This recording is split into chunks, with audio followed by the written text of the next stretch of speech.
Okay, so we're going to go ahead and get started. Thank you very much, everybody, for joining us today. We're changing it up a little bit. I'm just going to introduce the slides. It's Craig Nazzaro. Don't worry, we still have our fearless leader, Brad Rustin, with us.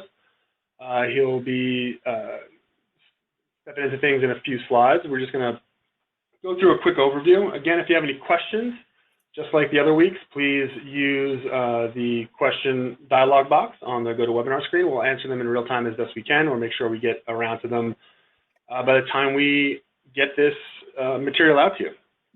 So here's our roadmap for today. We just wanted to touch on, basically for an overview, all of the technological advances that we're seeing, the digitization we're seeing within data processing and storage of payment information, and how it's increasing the availability and convenience of all types of electronic payments. We want to go over the fundamental shift that is continuing to take place over the last decade as we're seeing a bunch of electronic payments and digital solutions enter the market and kind of disrupt the payment industry.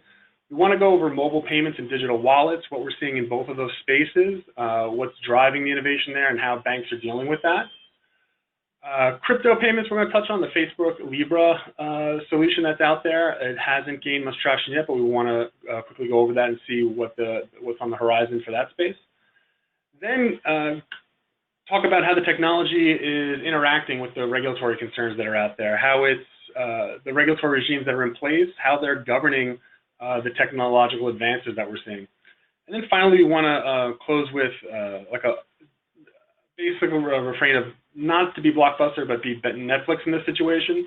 If you're a financial institution, you're going to see, continue to see a bunch of payment fintechs out there coming in looking to partner with your bank, or if you're the fintech, looking for banks to partner with to offer these various solutions. You don't want to be left with no partner, with no skin in the game when it comes to the payment innovation space. You're going to want to kind of start to explore that more and more in depth.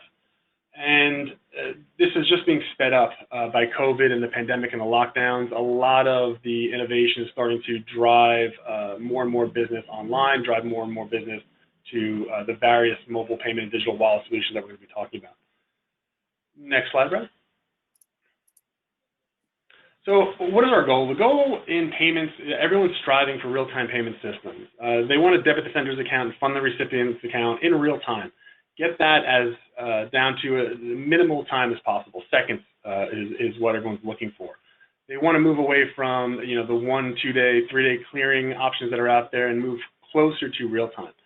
What you're going to see as a constant theme in these slides is how that goal is interacting with the various regulatory risks and how the regs are interacting with the goal of real time funding within payments.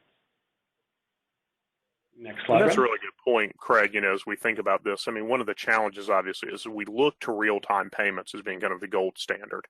That we're seeing in some other countries with, electronic money apps and whatnot.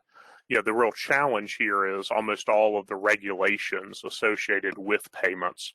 And we'll talk about a lot of those in detail and how they're interacting with current technology, are really built around non-simultaneous payment systems. Almost all of these regs date back to the 60s and 70s, a few into the 80s, where we're talking about who bears risk of fraud, who's responsible if payments are misdirected. Everything contemplates, with the exception of some of the provisions dealing with wire transfers, non-simultaneous payments, where someone's going to receive money, they get a period of time to potentially recall it, send it back. People who have their accounts debited get a period of time to challenge it because it might be fraudulent.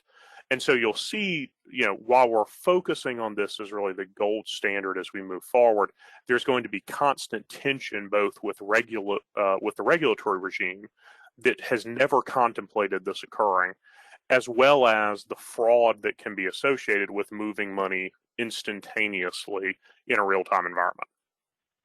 And if you're new to the space, we also want to touch upon what you may think is real-time settlement, or what you're seeing with a lot of the solutions that are out there currently that are presented as real-time settlements or real-time fundings. They're still settling 1 and 2 days post credit, or when the end consumer is seeing it in their account.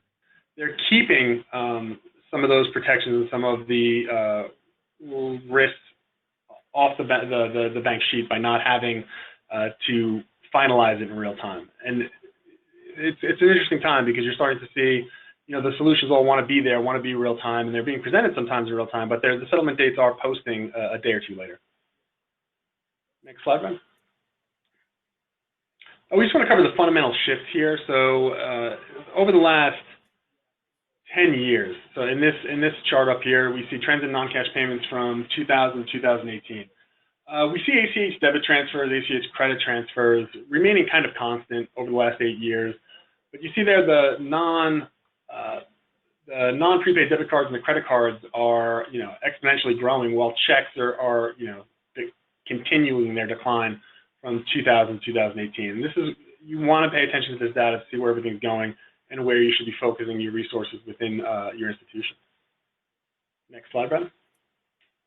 This is another graph we thought was very interesting to show the progression of the space. Trends in distribution of general purpose card payments. To the left, you want to look at the amount of funds that are being settled in the trillions of dollars. You see that remote was 1.5 trillion only in 2012, and now it's over 3 trillion, matching that of in-person transactions only 8 years later.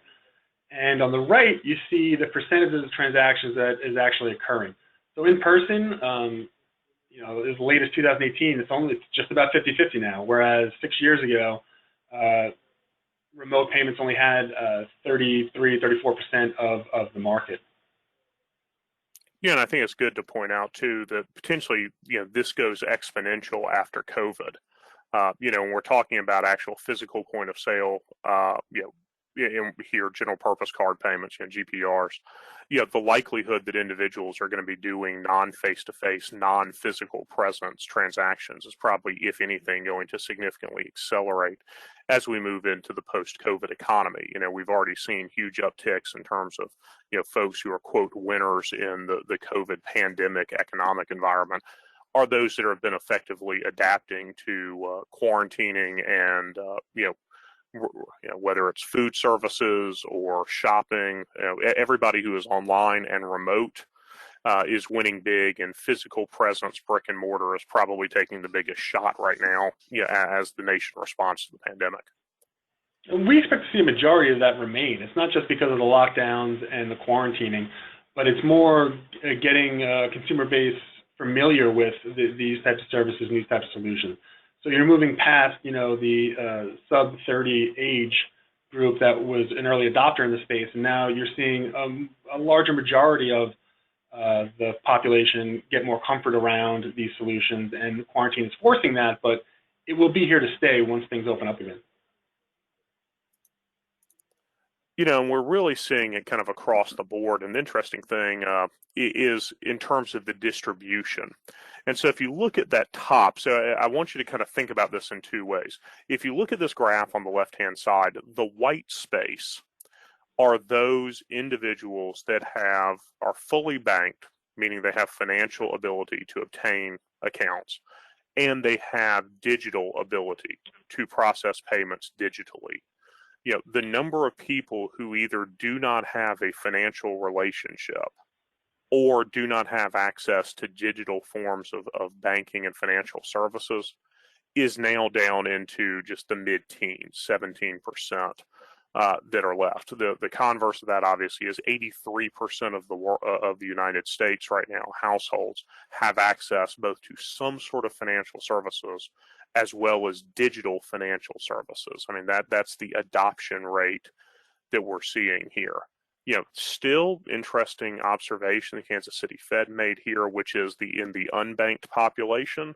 So these would be individuals who do not have a primary banking relationship and are instead working with technology service providers or non-chartered financial institutions, whether those are money transmitters, lenders, what have you. Still huge opportunity there for growth, but all of these continue to fall where more and more individuals are fully used to engaging in financial services in a digital environment. One of the other observations, as we move forward 2020 to 2021, credit and debit cards still remains the dominant means of making payments in the U.S. 69% of people say over 50% of their purchases are on credit or debit cards. Obviously still by far the most dominant. However, what we're seeing is as you kind of watch these trends move, online banking continues to grow. Many people are now used to doing bill payments and large transactions through an online service. More and more people are using online pay services as you see the adoption of broad, Apple Pay, Google Pay, Venmo, the various other payment participants moving into the marketplace.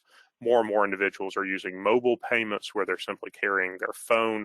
Part of that's being driven by the fact that I think as of the last survey, something like 87% of American households had a smartphone within their household.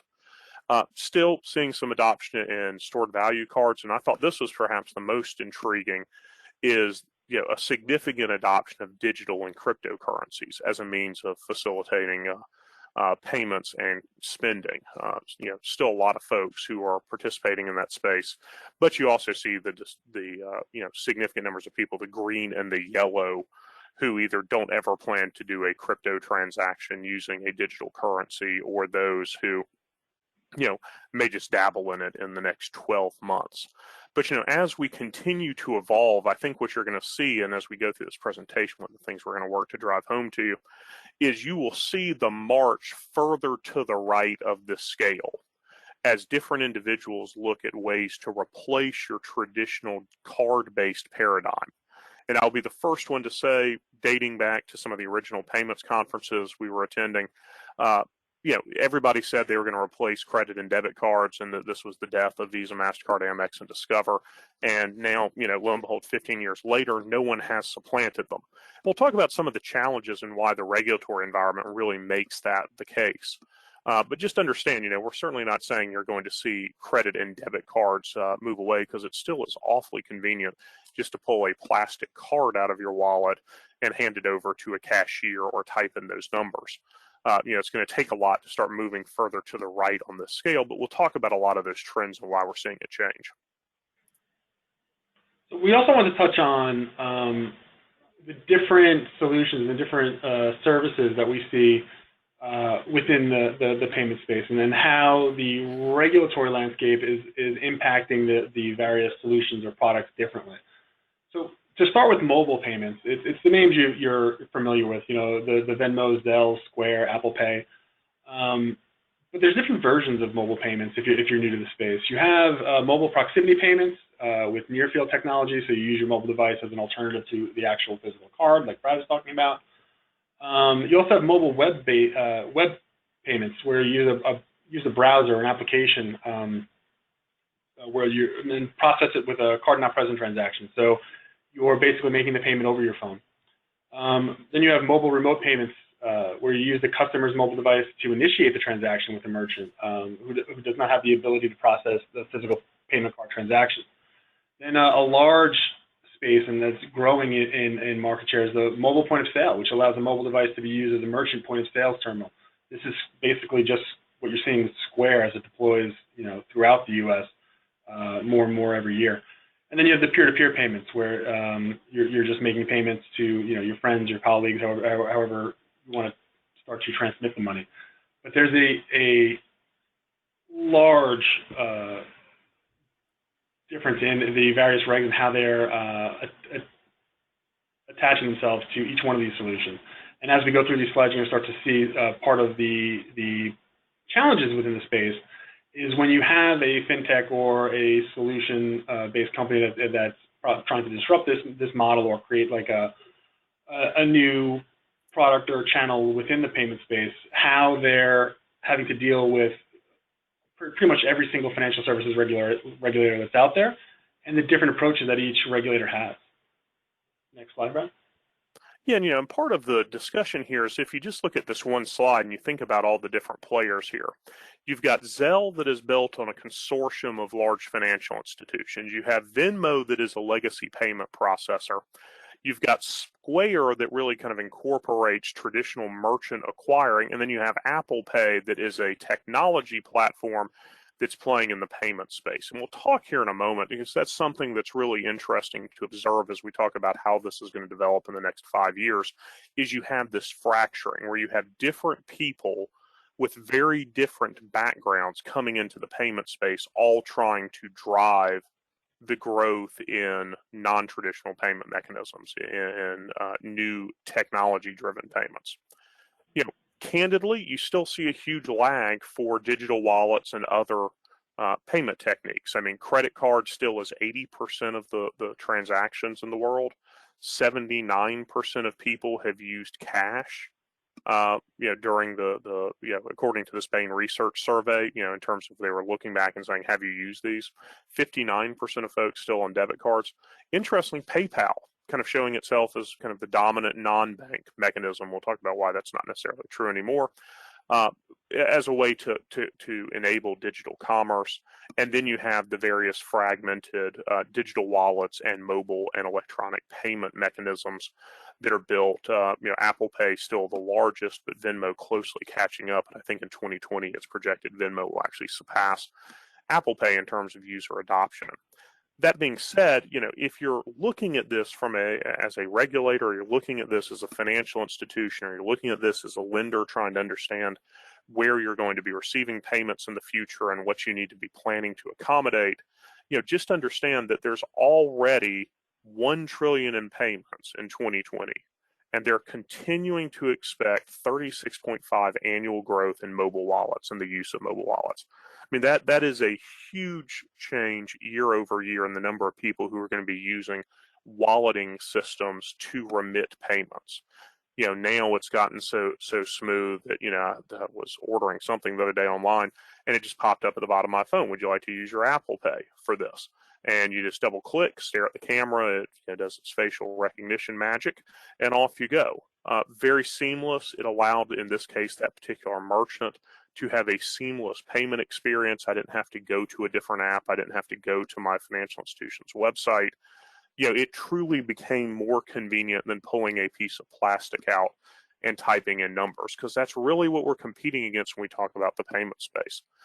Interesting, when we talk about digital wallets and the use, 62% of users are 38 or younger. That actually continues to drop every year as more and more of the greatest generation, the boomers and some of the early Gen Xers begin to adopt mobile wallets and mobile payments. But it's still something that it is generally adopted most heavily by the young Gen Xers and younger. Same thing when we talk about mobile wallets.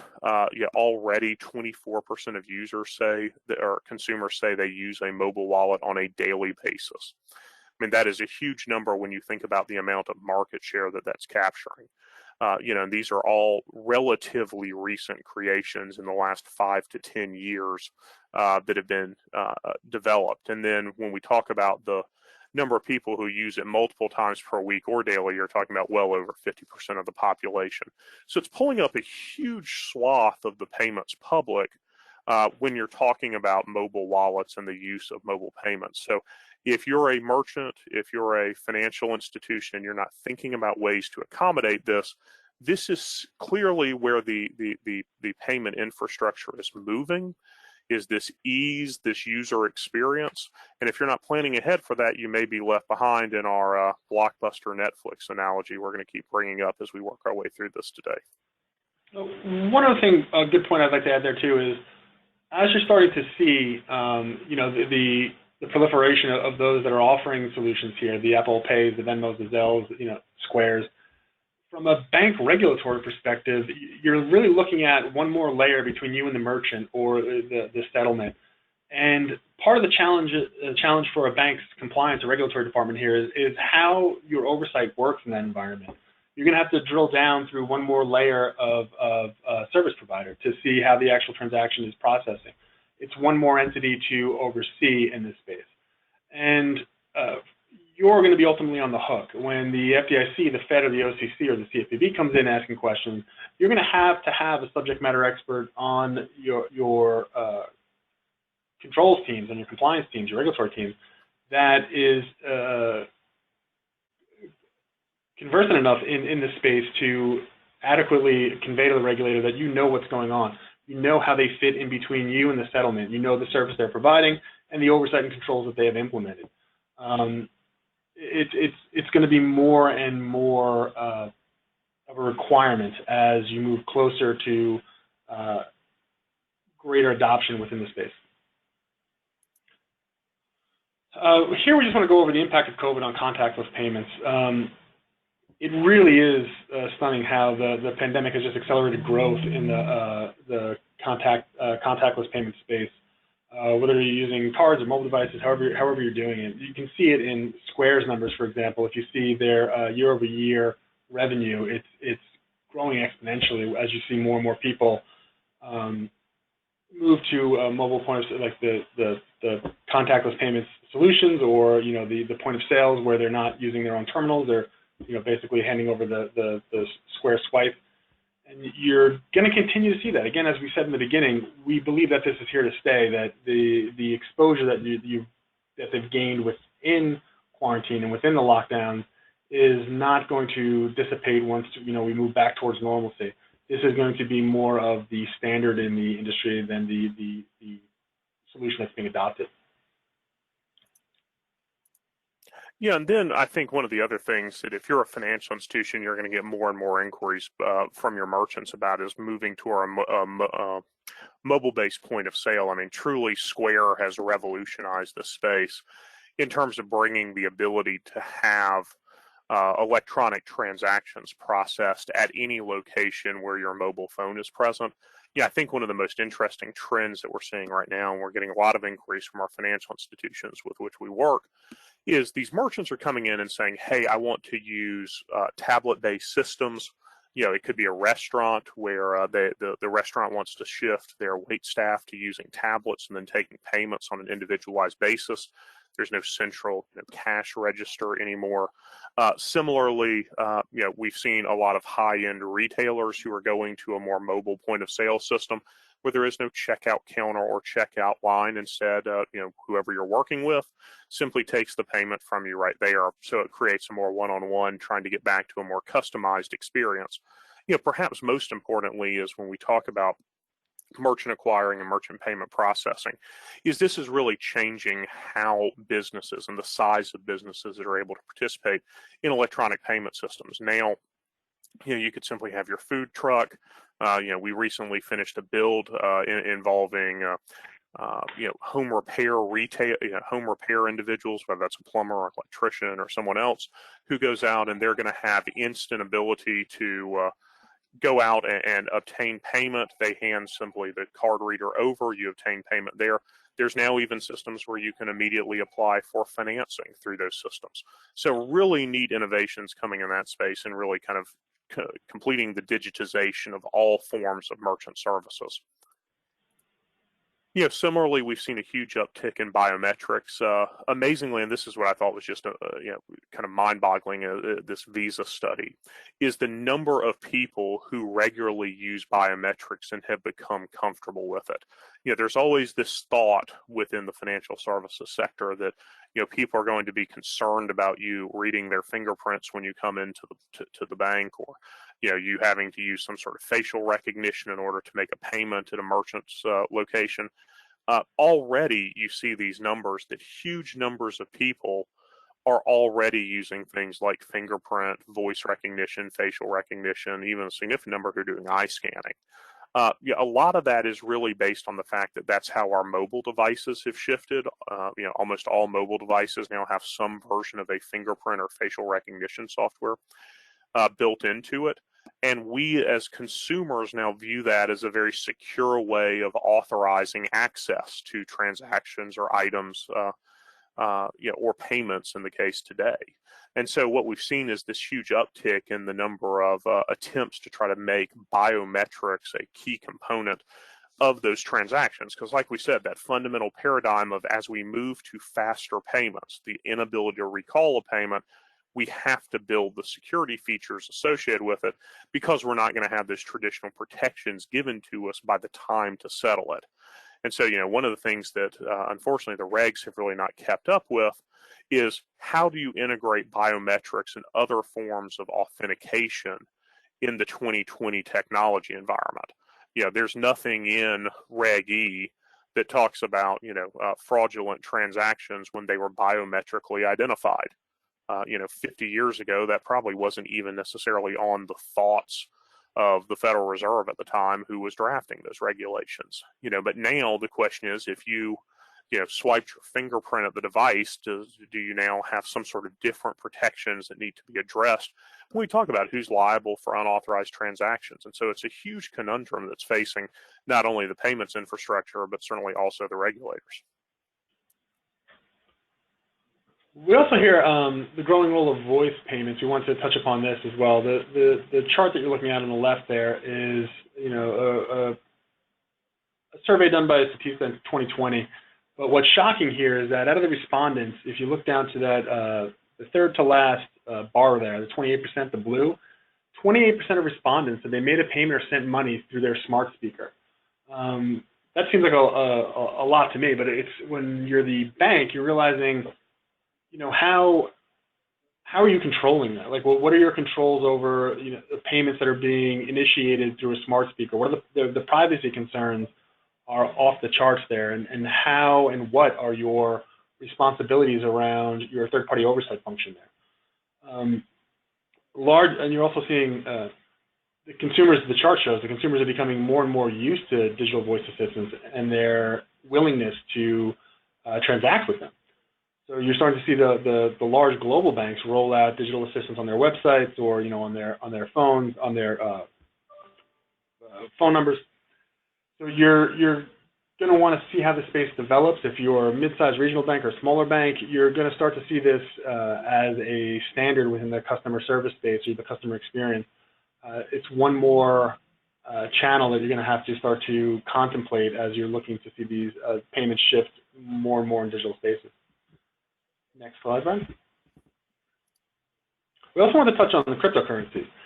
So if you go through the Fed's papers or the CFPB's papers on the payment industries and our quest for faster real-time payments, they all acknowledge that cryptocurrency and blockchain would be an excellent solution if you wanted to just blindly move to the fastest settlement as possible without concerns on the various risks that are out there, the regulatory obligations that we have here in the U.S. But you see Facebook consistently pressing forward with their Libra solution, their Libra coin. If you go back and watch the congressional testimonies of last year, you can easily see that the United States regulators and the government, Congress, is not pleased with that rollout. They don't like the privacy concerns that would be associated with a payment solution moving all onto a cryptocurrency or a blockchain framework. But they do acknowledge within the regulatory papers of how fast you would get there. You would kind of be able to move over almost instantaneously to real-time settlement with a blockchain solution there. They also, it's global. So you'll start to see, like when you read through the Libra white papers, how they can tie it to an individual currency, how they can tie it to multiple currencies for the coin's valuation, and then also is seeing some pushback from various governments across the globe as to they don't really want a payment solution out there that is going to compete with their own currency. Next slide, Brad. Well, and I want to touch on one other thing with cryptos and why I think there's been so much hesitation to really adopt it as a meaningful way of transferring funds. And part of that has to deal with the regulatory structure that's been imposed on cryptocurrencies in the U.S. Cryptocurrencies, disregarding the name they go by, are not treated as currencies. Instead, they're treated in essence as a form of asset, a digital asset that can be transferred. And so, unfortunately, with the position the IRS took that individual coins must be tracked. Individual coins, you have to, in essence, do what's called declare a basis in it. You have to say, I obtained that Bitcoin for $5,732, and that coin was used when I bought a cup of coffee, and I used 0.0000835% of that Bitcoin to buy a cup of coffee for $5.37, and therefore I must declare a gain on that of $1.72 and pay taxes. Clearly, there's no functional way that will ever occur in the United States. As a couple years ago, I was doing a cryptocurrency presentation, and the IRS reported something like 52 people in the entire United States had declared gains or losses from their cryptocurrency. And you know, clearly, given the value of Bitcoin and the size of the exchanges going through the U.S., you know, that's nowhere near by orders of magnitude the number of people who are using cryptocurrencies. And so, you know, really two things are going to, in essence, prohibit cryptocurrencies and their adoption in the U.S. One is the U.S. Treasury through FinCEN, Financial Crimes Enforcement Network. Like most types of currency or most types of payment instruments, require some way to trace it and scour those transactions for anti-terrorist funding and anti-money laundering purposes. And cryptocurrencies are not very good for that. You know, in certain circumstances, it can actually make it a little bit easier, but generally they are created on a distributed ledger system. There's no central repository or central control party, and it can be transferred anonymously once it's within the cryptocurrency ecosystem. Because of that, Treasury has said anybody who exchanges U.S. currency for crypto has to be a licensed money transmitter and obtain all this identifying information on cryptos. And at the same time, the IRS came through with this nuclear blast of an opinion, in essence saying that you can't treat it as a fungible item like currency where you obtain it and then you spend it and you're not having to track individual coins. And so candidly, there's no effective way at this point to transfer cryptocurrencies and truly comply with U.S. tax reporting obligations. And so it's still a very bizarre ecosystem, and you have these two massive regulatory regimes that make it extremely difficult to use cryptocurrencies effectively in a regulated manner. It's still very effective if you're willing to not report to the IRS, or if you want to transfer funds person to person without the ability to trace it. But, you know, in order, I think, for it to become mainstream, you'd have to deal with those two kind of overarching regulatory regimes that are really crushing the cryptocurrency space right now.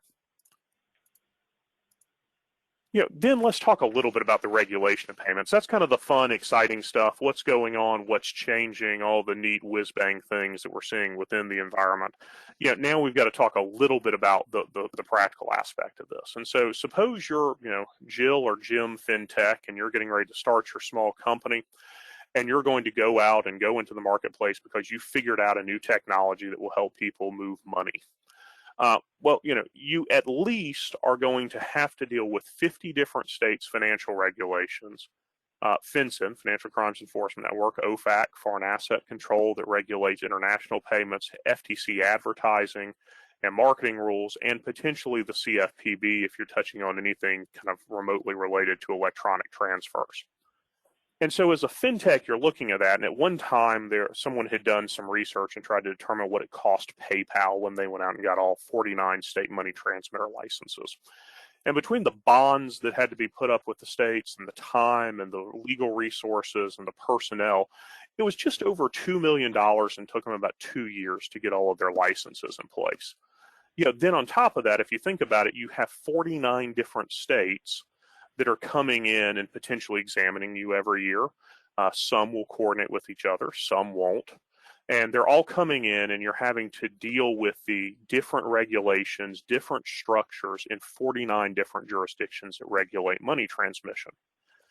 So then a lot of fintech said, okay, well, there's these cool entities we call banks and credit unions. What they do is they can go state to state without the restrictions placed on them by each state financial regulator.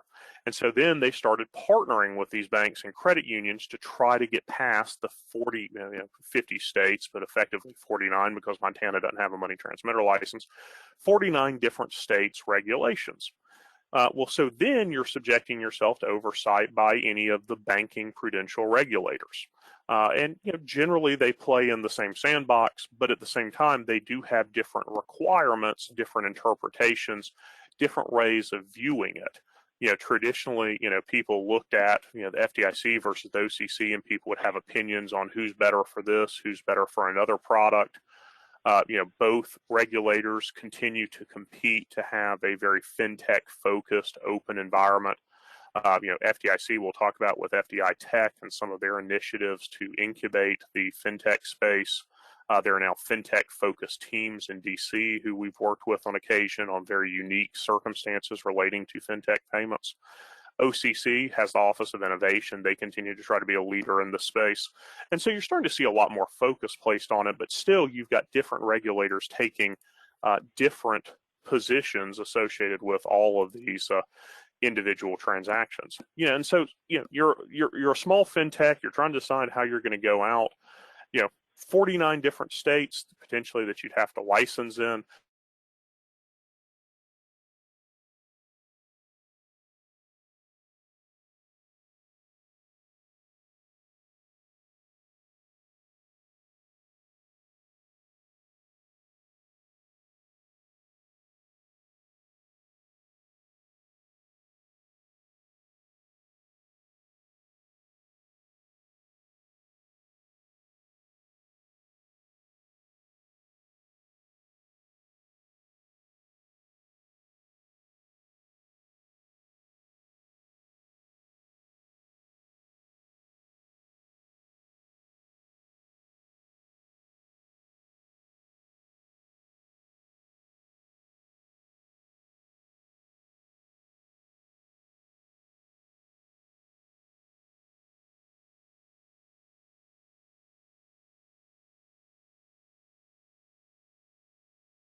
sure you have that ongoing dialogue with your regulators.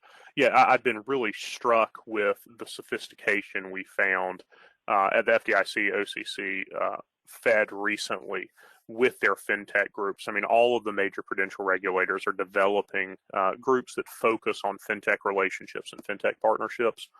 And don't be afraid to reach out to them, because there's some. I mean, we were working about a month ago on one that there's really no answer in the regulations. It's not something the FDIC has ever addressed. And we were working on it in real time with their people, and we flagged it as a concern that's coming up. Maybe the FDIC takes action on it.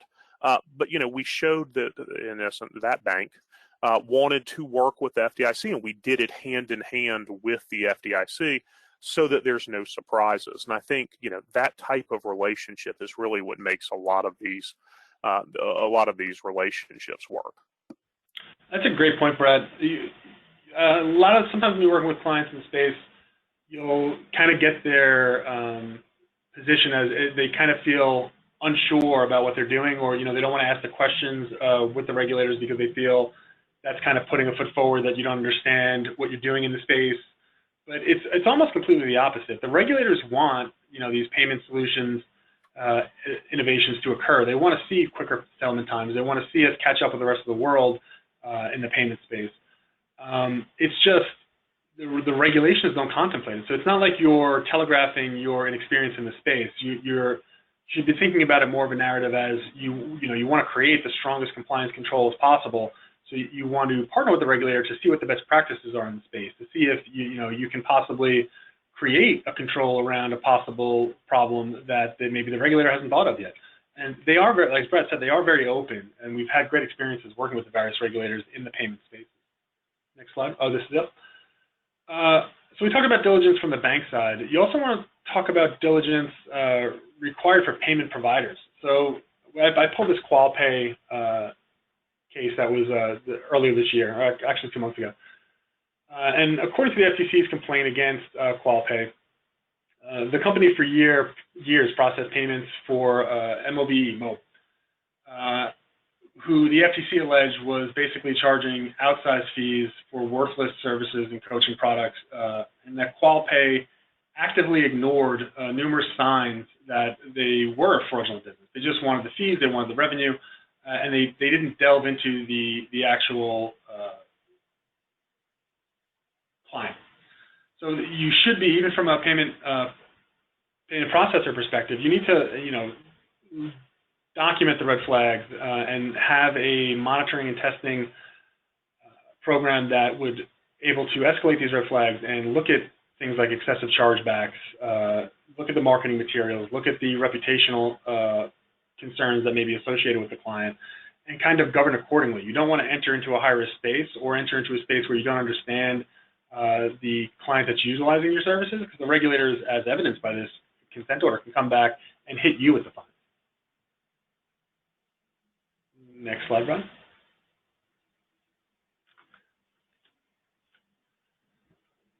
So we were talking earlier about where exactly is the CFPB on payments. In 2015, you saw a lot of activity from the CFPB around faster payments and real-time payments. In July of 15, they released this their consumer protection principles, the CFPB's vision of consumer protection and a new faster payment system. It's interesting because the CFPB had not acted on these principles after they released them in 2015. Some people believe that was because of the change in administration, that with the administration changes again, we'll start to see more guidance and steps towards regulations and rule promulgations coming out of the Bureau in 2021. But you can see where their head was at in 2015, and it's very similar to what we saw coming from the Fed sponsors committees for faster payments as well. They outline here 9 principles, and you can, just by looking at the principles, you see that they want to help the end consumer. They want the funds availability, the access to the services, keep the cost down, the transparency in the transactions, very clear. But they do want data and privacy controls out there, consumer control over the payments, fraud and error resolution protections. And it becomes clear when you look through the principles that they put out, or any of the narrative around payments that the Fed has put out or the CFPB has put out, that they see real-time settlements and innovations in the payment space as pro-consumer.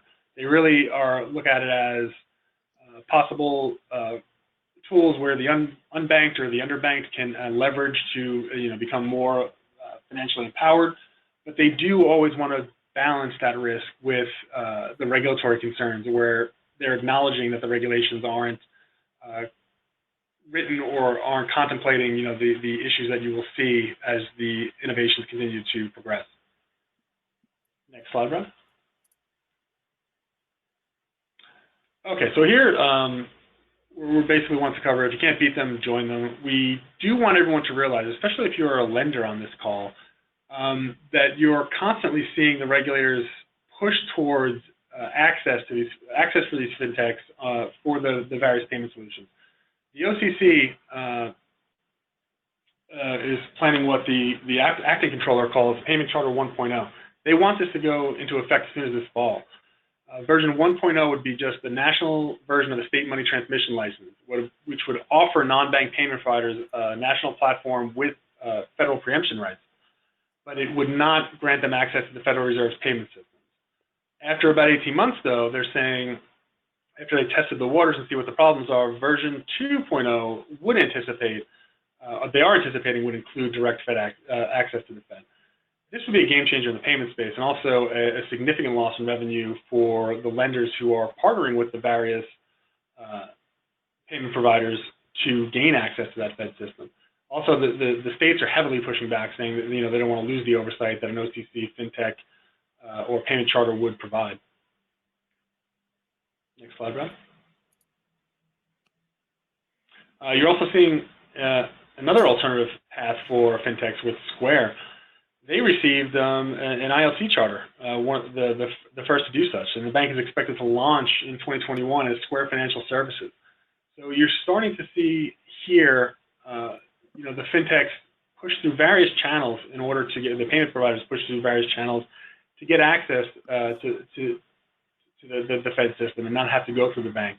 So not only do you want to innovate and partner with these entities in order to improve your customer experience and improve your fee revenue, but at the same time, you don't want to be left in you don't want to be Blockbuster. You want to partner with Netflix before they take over the space. You want to partner with these payment providers and fintechs in a manner where you're growing in tandem with them. You don't want to be left behind as the market moves on. And so then, let's talk about a little bit about what the regulators are doing to encourage it, because I think this is a great trend that we're looking at. And we put a lot of information in here to really kind of give you a feel as you go back and you reference these slides, which will be available, obviously, like all of our slides decks on our website. But, it also gives you a little bit of feel for where the regulators, where their heads are at the moment in terms of how they're thinking about the future of payments. OCC has clearly telegraphed that they want to eliminate hurdles to the adoption of a broader payment structure in fintech. They're out with now an extension to their proposed rulemaking, seeking comments on what needs to be addressed, what needs to be cleaned up, what needs to what is out of date, what is still 1970s law that's not keeping up with trends currently in fintech some 40 or 50 years later. They're talking about things like what are digital banking activities that are not currently within the definition of rights granted to a national bank. Really broaden that preemption, make sure there's not going to be sideways challenges. You've already seen on the lending side, the OCC taking very affirmative steps to protect the turf of national banks against state regulators. There's already the fight over what's called true lender in the lending space. And the OCC is really looking to protect their banks in this space to make sure they can continue to work in a fintech environment. So you're seeing a lot of a territory fight occurring right now, and the OCC has clearly telegraphed that they're wanting to defend the turf of national banks to be very heavily involved in this space. Similarly, looking for information on how to deal with crypto and crypto assets. Again, the regulatory regime there is just really stymieing the mainstream adoption of crypto. It remains kind of a somewhat fringe and less regulated means of payment, and that's not to disparage crypto as a tool or as a service. Instead, it's just the regulatory regime it operates in is so oppressive it's almost impossible to operate in compliance with those regs. Similarly, we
effectively simply use your institution as a transaction hub, and they're not using your mobile app, they're not using your online banking site, they're not doing interactions with you, everything's flowing outward, you start to lose that relationship.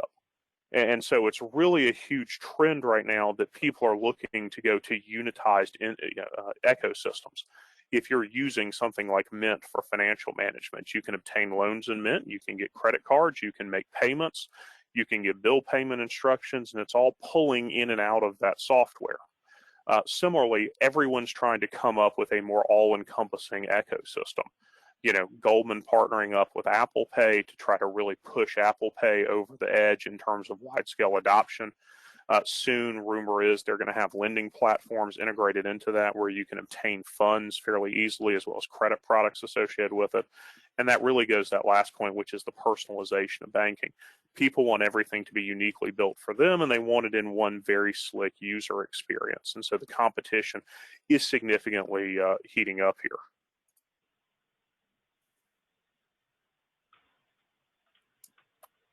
Then, one of the things that we did want to flag, because it is something that still floats out here as a concern for a lot of people, is the FDIC is still taking a very sharp approach with brokered deposits. It's something to be aware of if you're playing in this space.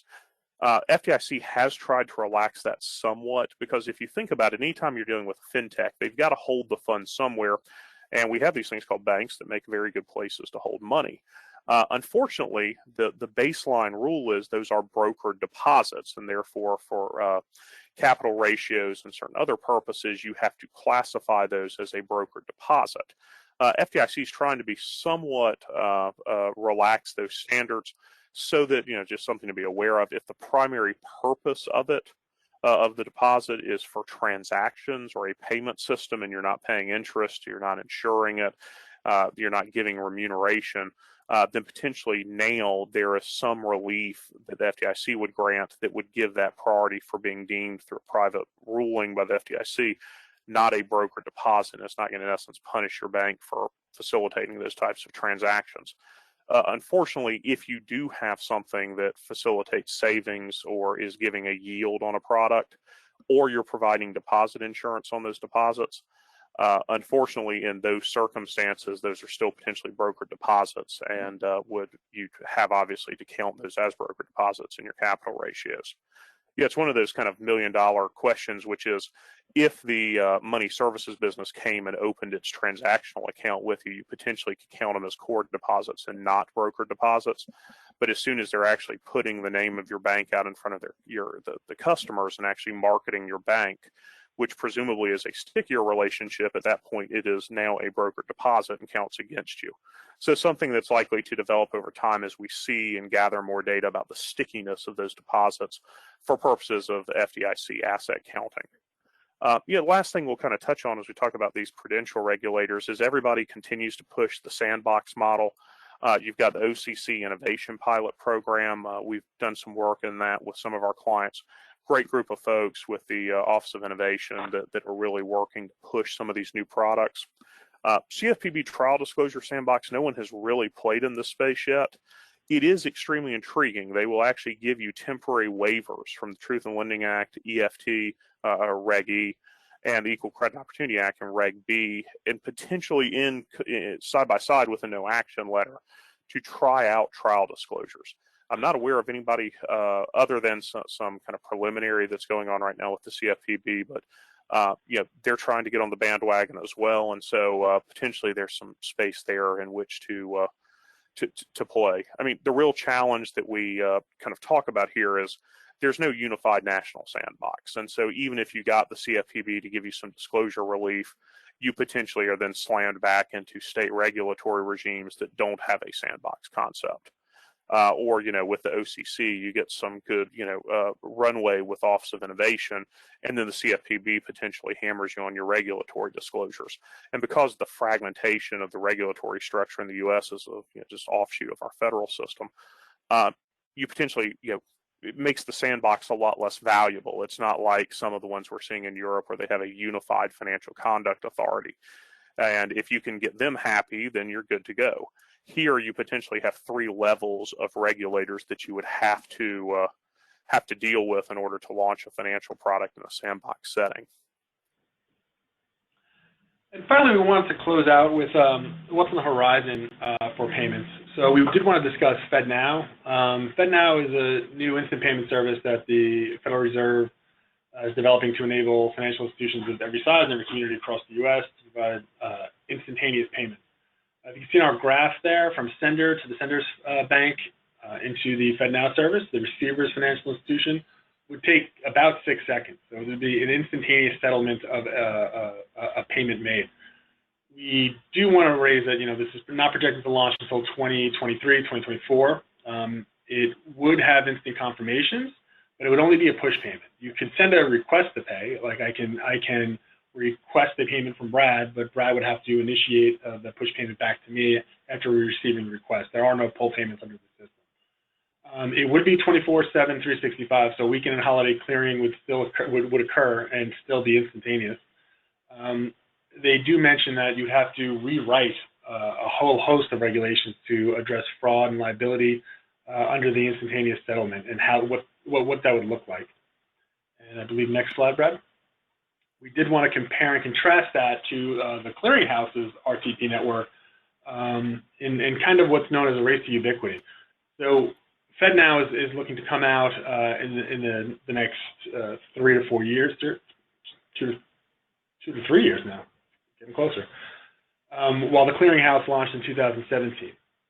The clearinghouse, though, is only 50% of U.S. transaction accounts. It's only about half the banks that are out there, as it's a private network, so you have to opt in.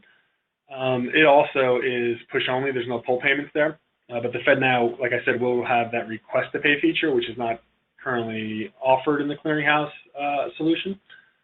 But it's going to be who can reach saturation first. The clearinghouse is expecting to have a sizable amount. I don't know if this is still their plan given the impact of COVID and the quarantine and the lockdown, but they were expecting by the end of the year to have a greater, substantial amount of financial institutions and U.S. transactions opting into the network. So without that network being fully accessible to every player in the market, it's almost impossible to roll out the product and the interfaces, because if you put the time and effort into building the interface to the payment system, you're still not going to be able to service the entire country. You'll be able to service those consumers that are on that network. So even if the bank wants to do it, like if I want to make a payment to somebody, if that person I'm making the payment to is not on that network, it's just not going to work.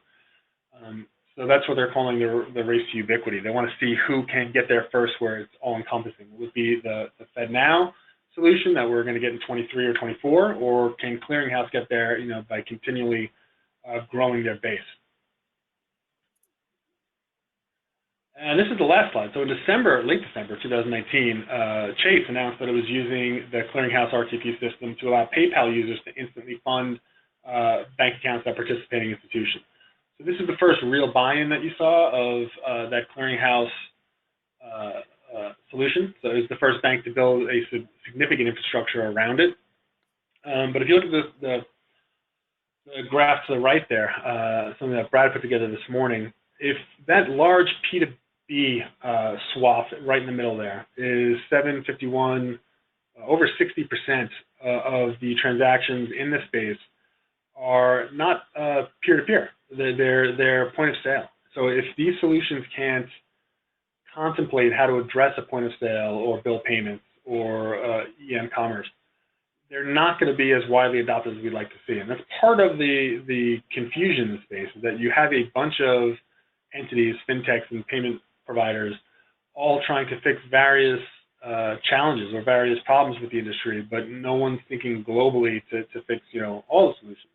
We're going to see if this Fed system can be applicable to that, but we will only see in the years to come. Brad, anything to add to that? Yeah, and so in essence, we've kind of built the pipelines right now, and with FedNow, we'll have a pipeline touching upon almost every financial institution. The real issue is, and I think, to be candid, the fact that in late 2019, the biggest announcement is JPMC is able to disburse funds from a PayPal account in real time. That's the largest announcement of the use of real-time payments. Because if you think about it, look at any of the major mobile wallets, any of the major payments platforms, they're not doing real-time settlement. Visa, MasterCard, Amex, Discover don't want this because it competes with them. Nacha has its own ability to do, now intraday settlement, so they are not looking for real-time payments. And so it really would require some sort of ecosystem to develop around real-time payments, and we just haven't seen that because, as Craig noted, once you put in bill payments and large value payments on the consumer side, you're talking 70 to 80% of the world's payments right there.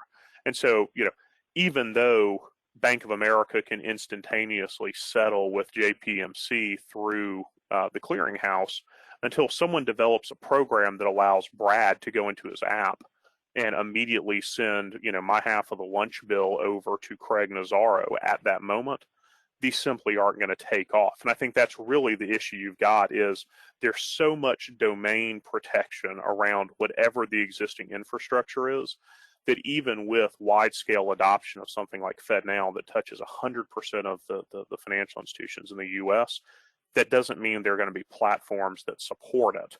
And so unless there's some sort of, market change where suddenly everybody is forced onto an ecosystem, everybody's forced to accept these payments, and I can go into my banking system's mobile app and send instantaneous payments, it's just kind of, we've built the pipeline, but we don't have the infrastructure up above ground level to make the process work.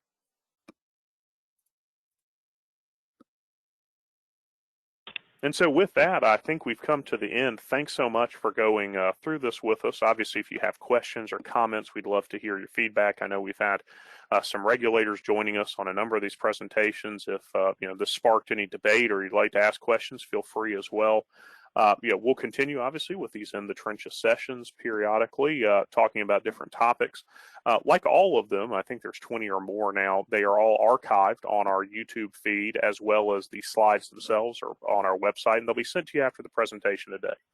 So thanks so much for your time. Really appreciate it. And don't hesitate to reach out to any of us or any of the Nelson Mullins attorneys if you have questions, comments, or would like to talk about some of these initiatives that we've been discussing today. Thanks so much. Thank you, everybody.